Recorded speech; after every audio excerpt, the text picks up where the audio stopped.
오늘 우리가 생각해 보고자 하는 것은 하나님의 시험의 목적입니다. 어제 우리가 살펴봤던 내용들을 좀 여러분이 주의하여 생각하셨으면 다시 한번 생각하시고 있지 않았으면 좋겠습니다. 여러분, 시험을 당하는 것이 괜찮습니까? 라는 부분에서 우리는 사단에게부터 오는 시험 또한 유혹은 우리가 당하면 안 됩니다. 그러나 하나님부터 오는 시험은 우리의 믿음을 증진시키고 우리 신앙을 세우기 때문에 하나님부터 오는 시험은 우리로 하여금 인내를 만들어내는 도구요 또한 방식이기 때문에 또 우리의 구원을 이루어가는 수단이기 때문에 우리가 이제 필요합니다.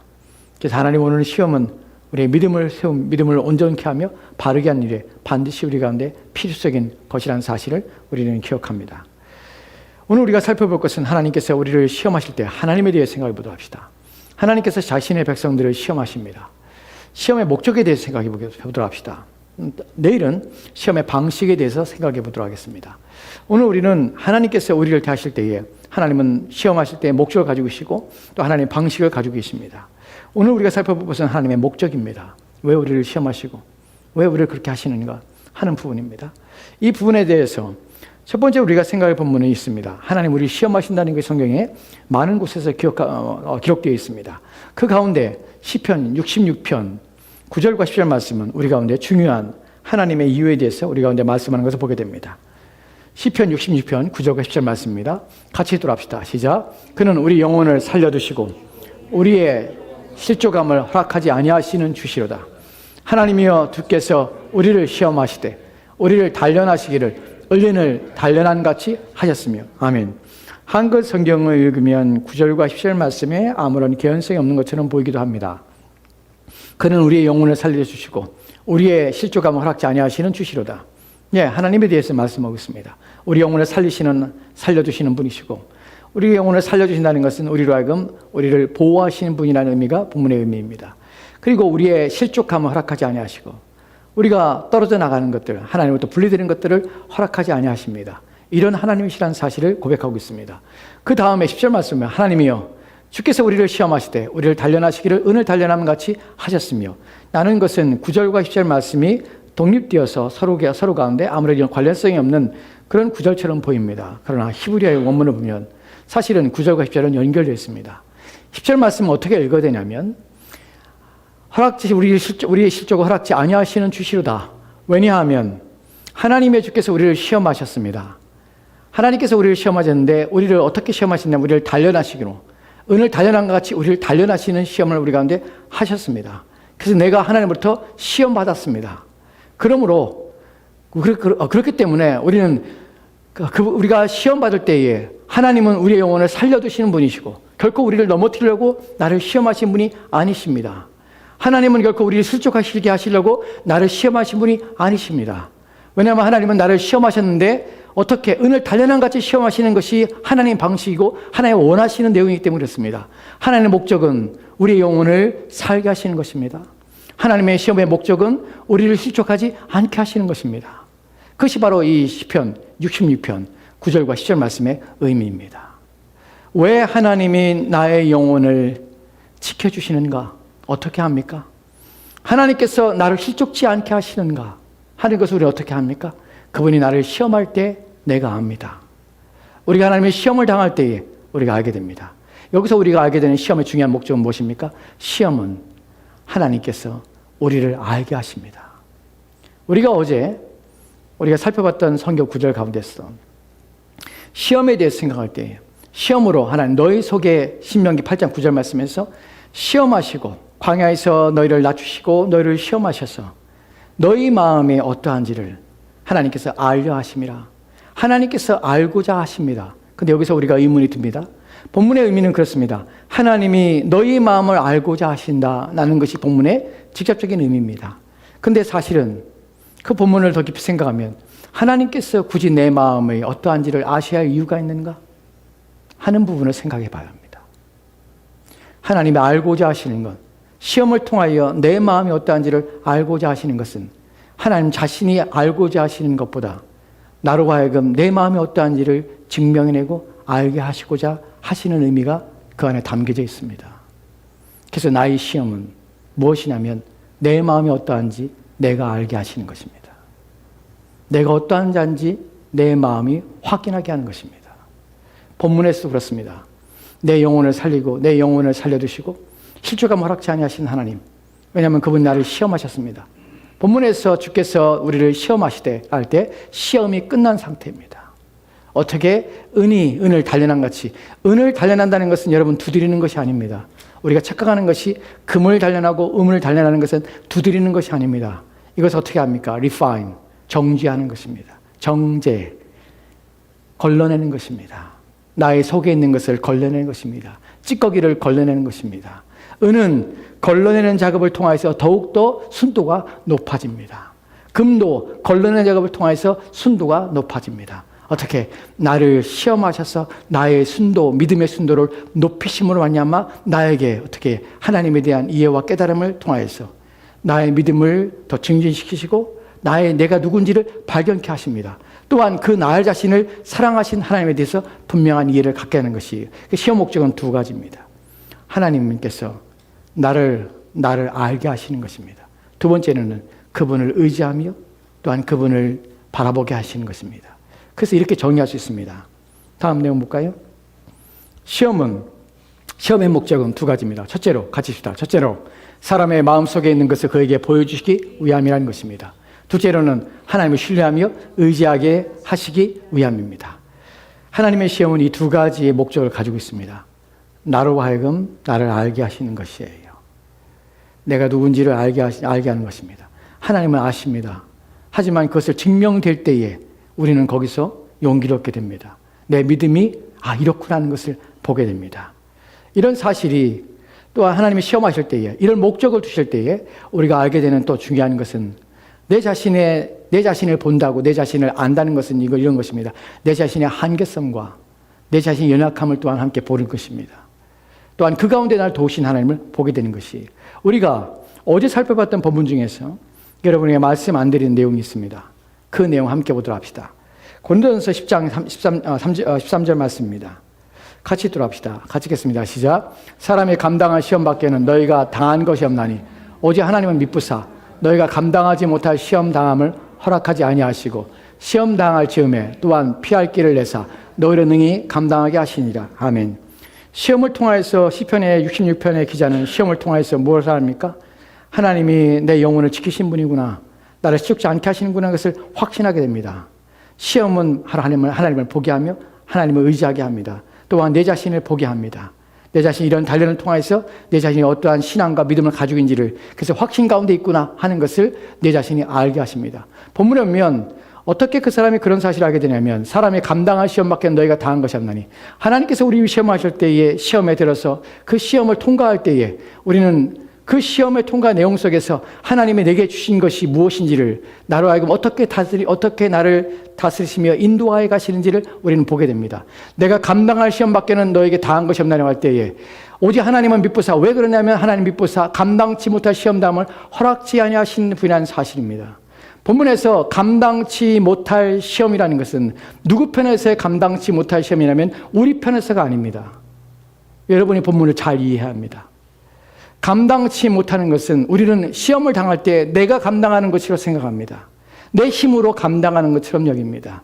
내 능력으로 시험을 이겨내야 되는 것처럼 생각합니다. 그러나 그렇지 않습니다.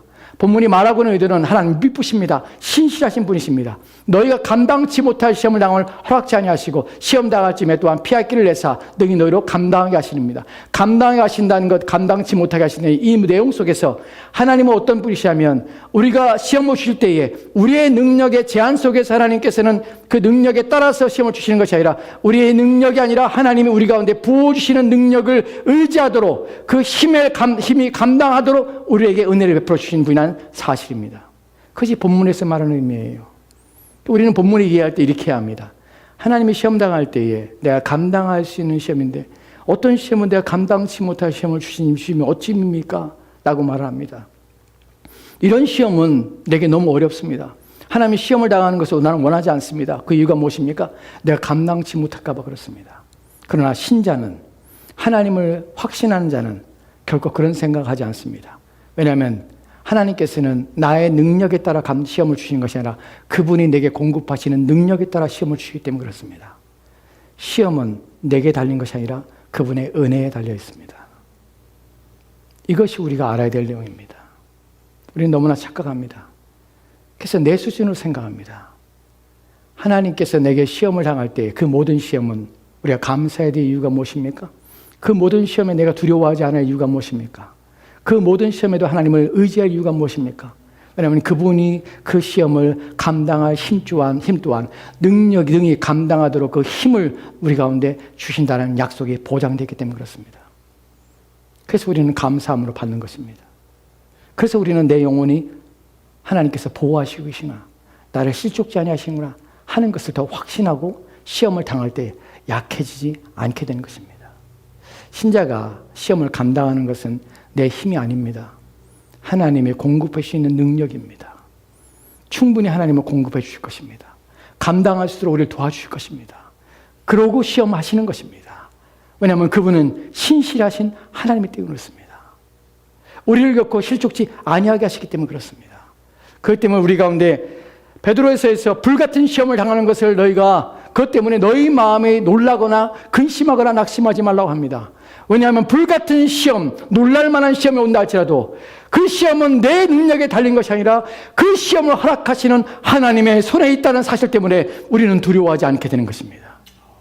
올 한해 저와 여러분은 불같은 시험을 당해도 염려하지 맙시다. 내 능력이 아닙니다. 하나님의 은혜입니다. 그분의 은혜 안에 달려 있습니다. 하나님을 더 의지하며 하나님을 확신합시다. 이것이 시험을 이기는, 하나님이 우리 가운데 원하시는 시험을 내신 이유이요 내용입니다. 그래서 우리는 이 부분을 이렇게 정리할 수 있습니다. 같이 그 다음 내용 같이 볼까요? 같이 돌아갑시다. 시작. 하나님이 일반적으로 우리의 손으로 이행하기를 원하는 의무들은, 여기까지만. 하나님이 일반적으로 우리 손으로 이행하기를 원하시는 하나님의 의무들이 있습니다. 우리 가운데 행하도록, 우리 가운데 순종하도록, 따르도록, 우리 가운데 이렇게 살도록 내신 하나님의 뜻과 계획하심이 있습니다. 하나님 말씀이 있습니다. 그것들은 그 다음에 읽읍시다. 같이 읽읍시다. 시작. 우리가 갖고 있는 힘에 비례되는 것이 아니라, 여기까지 읽읍시다.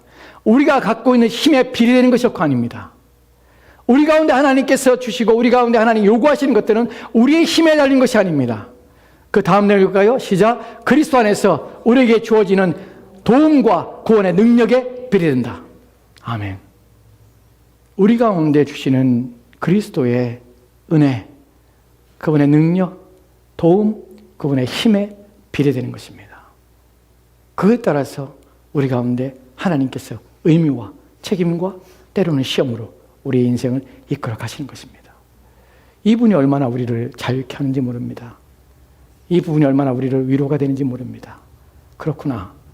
내 인생에 당하는 일들은 내가 감당할 문제가 아니라 하나님이 그것을 감당하도록 내게 역사하시는구나.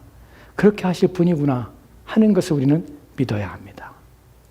그때 우리는 시험을 이기게 되는 것입니다. 그때 우리는 인내하고 또한 견디며 구원에 이루어가게 되는 것입니다. 이 부분을 명확하게 했으면 이제 예를 통하여서 이 본문을, 이 내용들을 확인하도록 합시다. 우리 성경에서 한 사람의 인생에 대해서, 그 사람에게 주었던 시험에 대해서 살펴볼 것입니다. 그 사람은 아브라함입니다. 창세기 22장 1절과 2절 말씀 보도록 할까요? 같이 읽도록합시다. 같이 읽겠습니다. 시작. 그 일 후에 하나님이 아브라함을 시험하려고 그를 부르시되 아브라함아 하시니 그가 이르되 내가 여기 있나이다. 여호와께서 이르시되 내 아들 내 사랑하는 독자 이삭을 데리고 모리아 땅으로 가서 내가 내게 일러준 한 산 거기서 그를 번제로 드리라. 아멘. 우리가 잘 알고 있는 내용입니다. 하나님이 아브라함에게 주셨던 독자 이삭을 모리아 산으로 가서 그를 산제사로 드리라고 합니다. 본문에 보면은 하나님께서 아브라함을 시험하려 하시고 그를 부르시되라고 합니다. 하나님께서 그를 시험하십니다. 우리는 압니다. 하나님의 시험의 목적은 하나님께서 그로 하여금 그 자신을 보게 하는 것이에요. 그 자신의 믿음을 일으키시고 그 믿음을 확신하게 하는 것이에요. 그래서 그 자신에 대한 믿음, 그가 가지고 있는 믿음이 어떠한지를 알게 하시는 것이에요. 하나님이 아신다 하시지만 그것은 하나님 자신의 알매 아무런 거기에 도움이 되지 않습니다. 하나님이 알고자 하시는 시험의 목적은 우리 자신으로 하여금 너 자신의 안에 있는 것이 무엇인지, 네가 가진 믿음이 어떠한지를 하나님께서 드러내고 우리 가운데 보이시기 원하시는 것입니다. 그렇게 함으로 무엇이 만들어지냐면 내 자신의 믿음들이 굳건해지는 것이에요. 내가 하나님을 믿고 있다는 확신을 갖게 되는 것이에요. 내가 하나님을 의지하고 있구나 하는 것을 내가 알게 되는 것이에요. 그것이 우리의 믿음을 더 증진시키고 더 견고히 하게 만드는 것입니다. 하나님께서는 그래서 아브라함에게 독자 이삭을 하나님께서 바치라 하십니다. 아브라함에게서 이 사실은, 자신의 아들을 바친다는 사실은 아브라함에게서는 정말 어려운 일입니다. 왜냐하면 우리가 알다시피 100세에 얻은 하나님의 약속의 아들입니다. 하나님께서는 그를 그냥 주신 것이 아니라 하나님께서는 그로 하여금 내 후사를 삼을 유일한 아들로 하나님께 주셨습니다. 그렇기 때문에 아브라함에게 있어서는 이 아들은 자기의 대를 위해 상속자일 뿐만 아니라 약속을 받은 아들입니다. 그런데 하나님께서 그를 바치라 하십니다. 이 부분에 대하여 우리는 알다시피 아브라함이 그를 모리아산에 가서 그를 바치는 그 내용들을 우리는 알고 있습니다. 그것도 어떻게 그럴 수 있을까요? 어떻게 그런 일이 가능할까요? 하는 부분에서 우리가 히브리서를 통해 알게 되지만 그 전에 우리가 살펴볼 내용이 있습니다. 아브라함이 그렇게 한 내용에 대해서 성경은 이렇게 말하고 있습니다. 히브리서 11장에 9절과 10절 말씀에는 다른 사람의 내용이 나옵니다. 그 사람은 사라입니다. 이 내용을 같이 들어갑시다. 같이 읽겠습니다. 시작. 믿음으로 사라 자신도 나이가 많아 단사나였으나 잉태할 수 있는 힘을 얻었으니 이는 약속하신 이를 미쁘신 줄 알았습니다. 이러므로 죽은 자와 같은 한 사람으로 말미암아 하늘의 허다한 별과 또 해변의 무수한 모래와 같이 많은 후손이 생육하였느니라. 아멘. 본문에서 믿음으로 사라 자신도, 믿음으로 사라의 믿음에 대해 얘기합니다. 믿음으로 사라 자신도 나이가 많아 단사나였으나 아이를 낳을 수 있는 기능이 상실하고 죽은 상태입니다. 잉태할 수 있는 힘을 얻었다고 합니다. 사라 자신도 나이가 많아 단사나였으나 잉태할 수 있는 힘을 얻었으니 이는 약속하신 이가 이를 미쁘신 줄 알았습니다. 본문에서 힘을 얻었다고 한글 성경에 번역되어 있는데 사실 원문의 의미는 힘을 얻었다는 표현이 없습니다. 이것은 의역입니다. 본문에서의 직역은 의미가 무엇이냐면 사라는 하나님에 대하여 생각을 가지고 있었다는 것입니다. 그는 그 자신의 개념을 가지고 있었고 그 자신의 사고를 가지고 있었고 그분에 대한 이해를 가지고 있다는 것이 본문의 의미입니다. 사라는 하나님에 대하여 이해를 하고 있었는데 어떻게 하고 있었냐면 이는 약속하신 이가 미쁘신 줄 알았습니다. 그분이 그 약속하신 것을 지키실 자임을 그는 생각했던 것이에요. 그에 대한 이해를 가지고 있었던 것이에요. 그것을 어떻게 하냐면 붙잡고 있었다는 것이에요. 힘을 얻었다는 것은 붙잡고 있었다는 것이에요. 사라가 자신의 단산한 상태, 자신의 몸을 생각하지 않았습니다. 더 이상 폐경을 통해서 아이를 낳을 수 없는 상태임을 인식하지 않았습니다. 그는 누구에 대해 생각했냐면 하나님에 대해 생각한 것이에요. 본문에서 이런 부분들이 중요한데 힘을 얻었다는 표현들이 모든 계산을 통해서 하나님에 대해서 여지껏 말씀하신 모든 것들에 대해서 다시 한번 돌아보고 생각해보고 그 모든 것의 추론의 결과를 만들어내서 내 마음속에 생각을 가지고 된 것이에요. 하나님에 대한 생각을. 이것이 믿음입니다. 믿음은 하나님에 대한 이해입니다. 그분에 대하여 생각하는 것이며 그분이 누군지를 아는 것입니다. 그것이 그에게 힘이 된 것이에요. 그것이 그녀에게 용기를 준 것이에요. 담대함을 갖게 된 것이에요. 하나님이 약속한 것이 반드시 이루어지겠구나. 내가 아니라. 이 부분에 대해서 중요한 것이 사라 자신이 믿음으로 말미암아서 자신이 단순한 것에 대해서 개의치 않았습니다. 그리고 오직 하나님에 대해서 힘을 얻었습니다. 그분의 약속에 대해서 힘을 얻고 또한 그 약속을 붙잡았습니다. 이 사실에 대하여 아브라함은 함께 듣고 함께 보게 되었습니다. 그리고 그 마침내 그 약속이 성취됨을 아브라함이 보게 된 것이에요. 그래서 아브라함에 대해서 얘기할 때에 이 사건에 대해서 창세기 22장 1절과 2절 말씀에서 그 아들에 대해서 바치라는 사건에 대하여 아브라함이 이렇게 이해하게 되는 것입니다.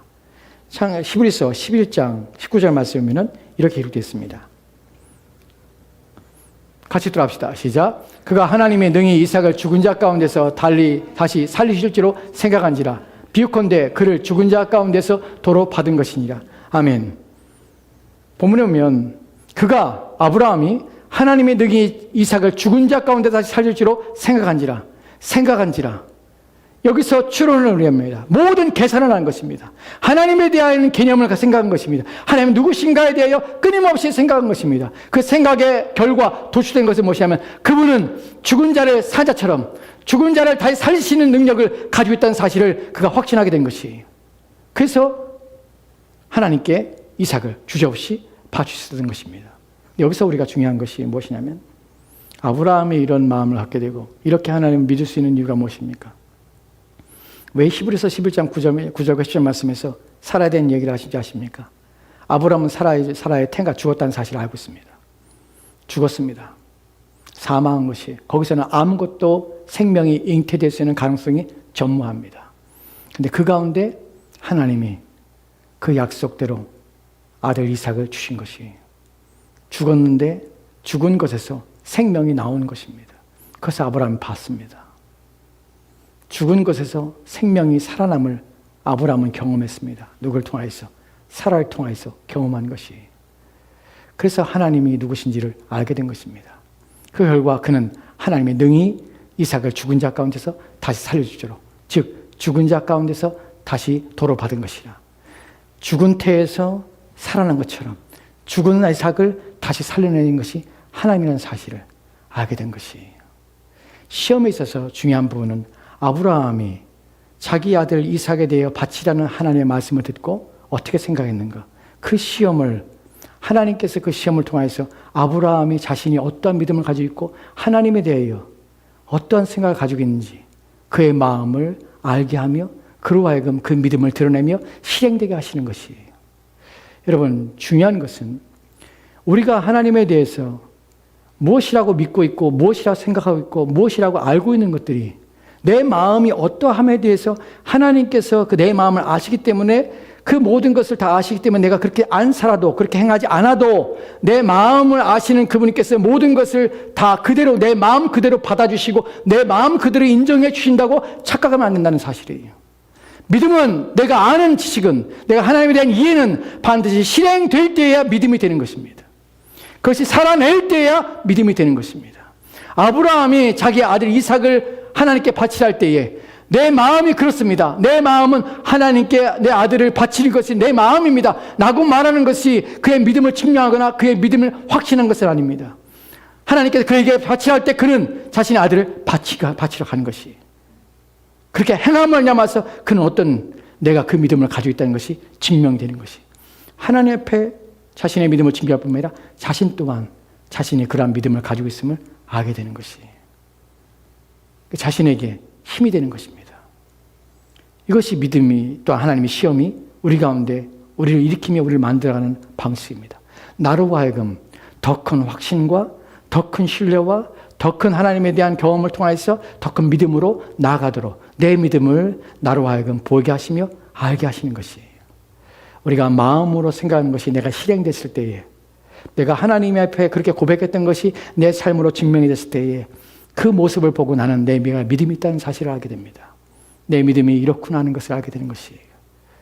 그래서 더 큰 확신을 갖게 되는 것이 내가 이런 믿음으로 하나님께 순종하고 이렇게 행했더니 하나님께서 나로 하여금 이것을 견뎌내고 이기게 하시고 나를 이 자리에 세우셨구나. 내가 이렇게 믿음으로 살면 하나님께서는 더 확신으로 또 하나님께서는 더 분명하게 끊임없이 나와 함께 하실 것이구나.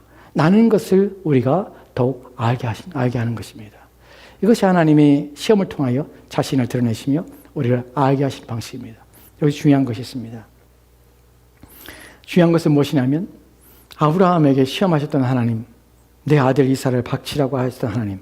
그때 아브라함은 자신의 믿음을 증명했습니다. 내가 하나님을 사랑합니다. 독사 아들을 죽은 자 가운데 살리시는 하나님이십니다. 나는 그것을 믿고 있고 확신합니다. 그래서 내 아들을 죽여서 하나님께 제물로 바치기를 난 두려워하지 않습니다. 하고 그 일을 시행하려 합니다. 그걸 통하여 자신의 믿음을 확증하며 증명할 뿐만 아니라 또 하나님께 보인 것입니다. 여기서 우리가 생각할 것이 우리에게도 요청하고 있다는 사실이에요. 하나님 우리 가운데 누구입니까? 죽은 자를 산 것처럼 우리 가운데 죽은 자를 살리신 하나님이라는 사실을 우리 가운데 나타내시며 보이시며 드러냈다는 사실입니다. 우리 가운데 요구하는 것도 동일한 것을 요구하고 있다는 사실을 우리는 알아야 합니다. 죽은 자를 너희가 죽어도 너희가 살 것임을 하나님께서 우리 가운데 말씀하시며 우리 가운데 죽으라고 말씀하십니다. 우리의 시험은 아브라함이 받은 시험과 다르지 않습니다. 누가복음 9장 23절과 24절 말씀 보면 주님께서 우리 가운데 이렇게 말씀하십니다. 같이 따라합시다. 시작. 또 무리에게 이르시되 누구든지 나를 따라오려거든 자기를 부인하고 날마다 제 십자가를 지고 나를 따를 것이니라. 누구든지 제 목숨을 구원하고자 하면 잃을 것이요 누구든지 나를 위하여 제 목숨을 잃으면 구원하리라. 아멘. 아브라함에게 하나님이 시험하신 내용은 나는 누구냐면 죽은 자를 살리는 것이다. 죽은 것에서 생명으로 이끄는 자이다. 살아있는 자가 죽을지라도 내가 그 죽은 자를 구원할 것이다. 라는 것을 아브라함에게 알리셨으며 그렇게 행하도록 요구하셨습니다. 아브라함은 그런 하나님을 믿었습니다. 왜냐하면 그는 봤습니다. 죽은 태에서 생명이 태어난 것을 봤습니다. 그 하나님에 대하여 생각한 것입니다. 우리도 봤습니다. 누굴 봤습니까? 그리스도께서 죽으시고 다시 살아나는 것을 우리도 믿음으로 봤습니다. 우리 가운데 요구하고 있습니다. 무엇을 요구합니까? 날마다 자기 십자가를 지고 나를 따를 것이니라. 자기를 부인하고 날마다 자기 십자가를 지고 나를 따를 것이니라. 날마다 자기 십자가를 진다는 말이 무슨 말입니까? 날마다 죽는다는 말입니다. 자기를 부인한다는 말이 무슨 말입니까? 내가 죽고 나는 없다는 사실입니다. 그럼 어떻게 합니까? 누구는 제 목숨을 구원하고자 하면 잃을 것이요 누구는 나를 위하여 제 목숨을 구원하면 구원 얻으리라. 우리 가운데 요구하는 것이 무엇입니까? 아브라함에게만 아들 이삭을 바치라고 하는 것이 아니라 우리에게 요구하시는 것은 자기 십자가를 지고 날마다 주님을 따르라는, 날마다 죽으라는 요구를 받고 있습니다. 근데 우리는 거기에 의심하면 안 됩니다. 이 시험 가운데 우리는 어떻게 반응해야 합니까? 그는 죽었던 자를 살리시는 분이라는 사실을 우리는 믿어야 합니다. 그리고 쫓아야 합니다. 날마다 자기를 부인하는 말에 부인해야 합니다. 날마다 나를 위해 살지 말고 그분을 위하여 살아야 합니다. 왜냐하면 그분은 내가 죽을 때에 나를 살리시는 분이기 때문에 그렇습니다. 내가 죽을 때에 나를 살리실 수 있는 유일한 분이 우리 주님이십니다. 이것을 저와 여러분은 믿어야 합니다. 이것이 날마다 우리가 당하는 시험입니다.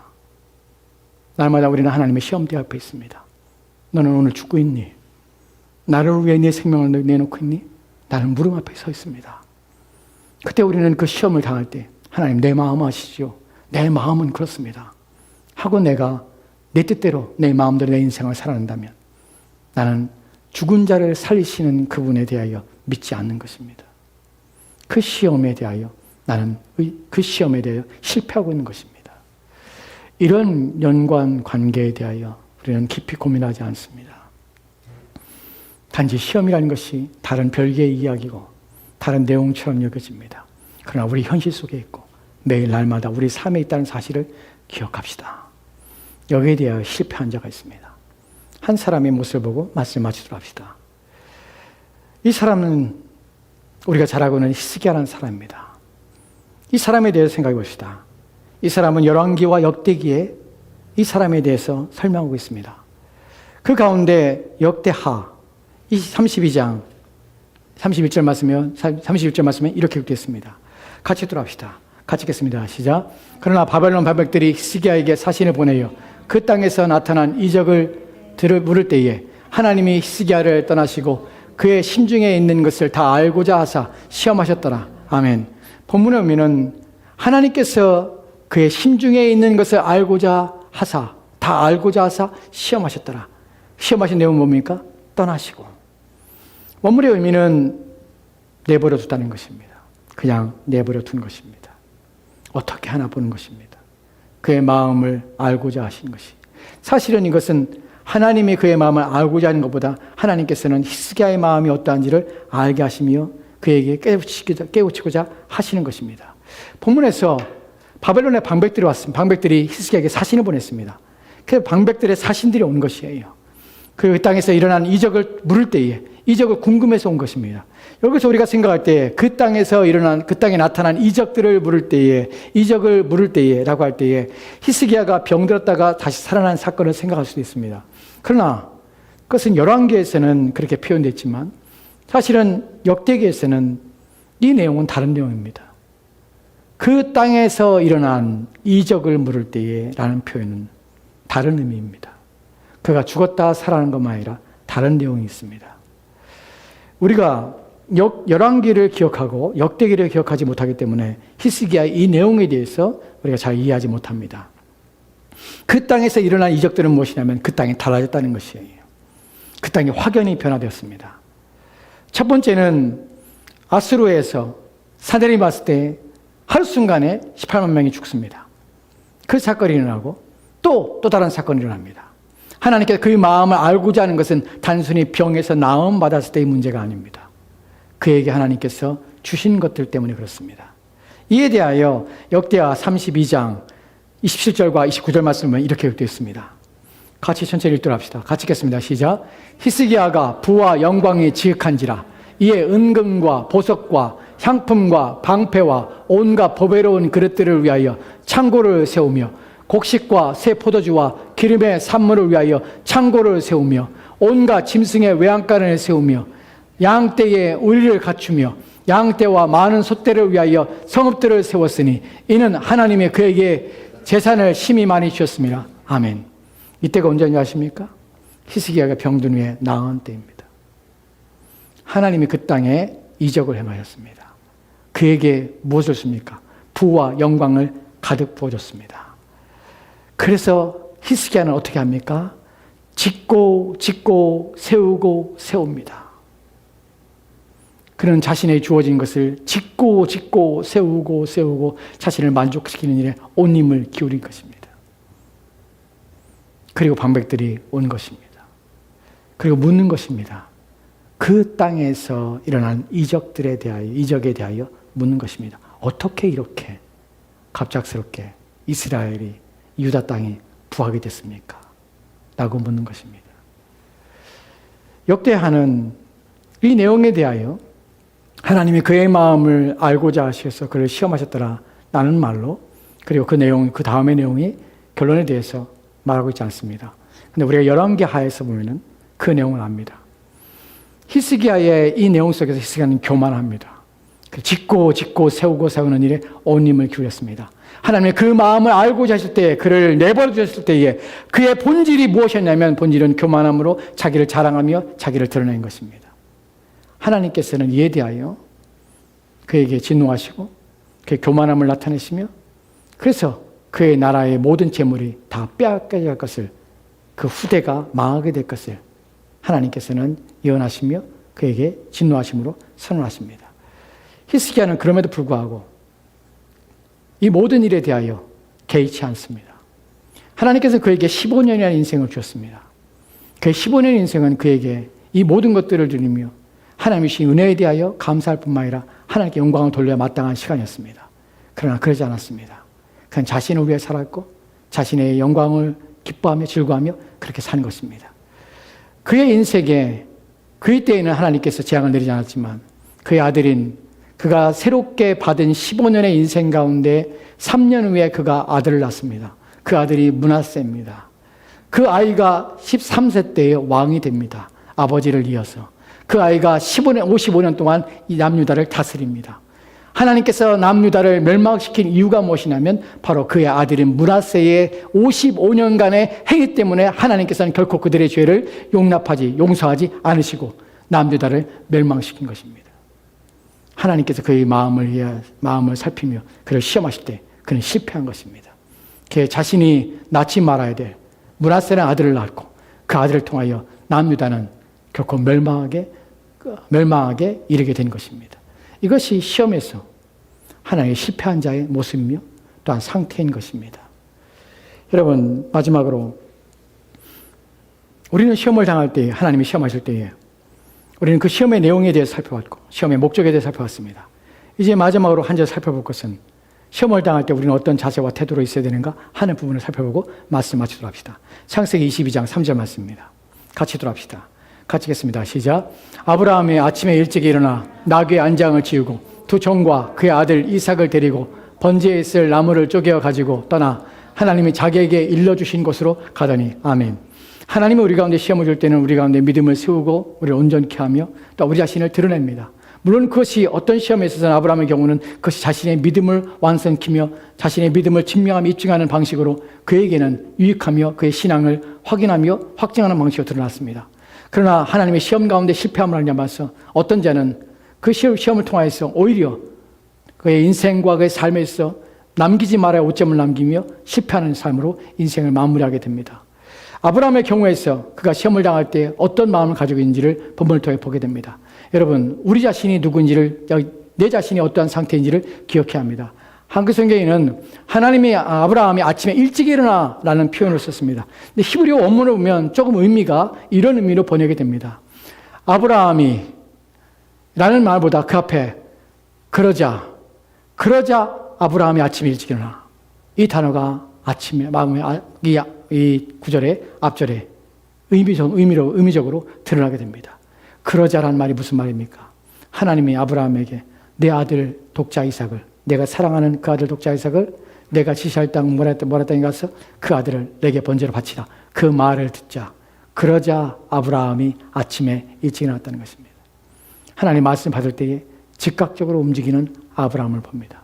심지어는 그는 자신의 아들을 번제의 제물로 드리기 전까지 그를 묶을 때까지도 그 아들에 대해서 이런 사실에 대하여 아무 얘기하지 않습니다. 자신의 아내에게도 영원한 얘기하지 않습니다. 왜 그렇습니까? 하나님 말씀에 그는 절대적으로 순종할 뿐만 아니라 그 하나님의 뜻을 세우기를 또한 그때 순종하기를 그의 마음에 결심했기 때문에 그렇습니다. 여러분, 우리에게 있어서 시험의 문제는 하나님이 주신 시험에서 우리가 우리 마음의 자세와 태도는 어때야 됩니까? 하나님 말씀이 항상 우리 마음에 우선이 되도록 우리 마음의 태도와 경향성을 만들어내야 합니다. 여러분, 우리는 육의 생각은 사망이라는 사실을 바울이 말하고 있습니다. 영의 생각은 생명입니다. 우리의 마음에 영의 생명이, 영의 말씀이, 영의 생각이 우리 마음을 지배하도록 우리 자신을 늘 돌이켜 자신을 주의해야 하는 것입니다. 이것이 어제 말씀드렸던 깨어 기도할 때 깨어있는 상태입니다. 하나님의 진리의 비달에 깨어 있으시오. 또한 자기 자신의 아는 하나님 말씀을 통하여 자기 자신의 아는 비달에 깨어 있으시오. 자신의 오고는 모든 환경 가운데 깨어 있으시오. 이것이 깨어 있다는 말의 의미입니다. 말씀을 마치도록 합시다.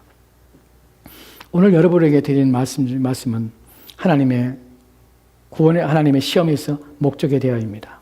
하나님은 그 시험을 통해서 우리 자신을 알게 하십니다. 내가 누군지를 알게 하십니다. 또한 두 번째는 하나님을 신뢰하며 의지하게 하십니다.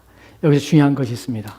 하나님은 우리를 시험하실 때에 우리의 능력의 한계점에서 우리의 능력의 한계를 가지고 하나님이 시험하시는 것이 아니라 우리의 능력과 별개로 그분이 주시는 은혜의 능력의 한계에 따라서 우리에게 시험하신다는 사실을 기억하십시다. 우리는 어떠한 시험에도 감사하십시다. 어떠한 시험에도 담대합시다. 왜냐하면 나의 능력에 달린 것이 아니라 하나님의 능력과 주시는 은혜에 달려있음을 기억합시다. 그리고 감사합시다. 그리고 반드시 시험은 우리로 하여금 우리를 세우며 우리의 영혼을 지키시는 방식으로 또한 우리를 시적지 않은 방식으로 우리 가운데 오시며 우리로 하여금 그 시험의 내용들은 은혜를 단련한 같이 우리 가운데 있는 불순물을 끊임없이 걸러내는 방식으로 이룬다는 사실을, 그래야 우리의 마음을 정결케 하는 일들이 끊임없이 하나님이 원하시는 방식이라는 사실을, 이 시험은 먼 데 있는 것이 아니라 다른 방식이 아니라 어떤 방식으로 죽은 자를 살리시는 것처럼 우리가 하나님 앞에 내 자신을 죽이는 것이 하나님께서 우리 가운데 날마다 요구하시는 시험임을 기억합시다. 저와 여러분은 십자가를 날마다 십자가를 치고 자신을 부인하며 그리스도의 제자로서 따라야 사는 그 부름 앞에 서 있다는 사실을 기억합시다. 이것이 우리 가운데 확신이고 두려움 없이 따라갈 수 있는 이유는 무엇입니까?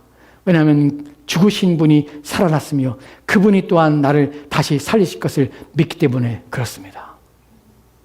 이것을 여러분이 확신하고 하나님의 시험을 통해서 여러분 믿음이 더욱 단련되기를, 그런 한 해가 되었으면 좋겠습니다.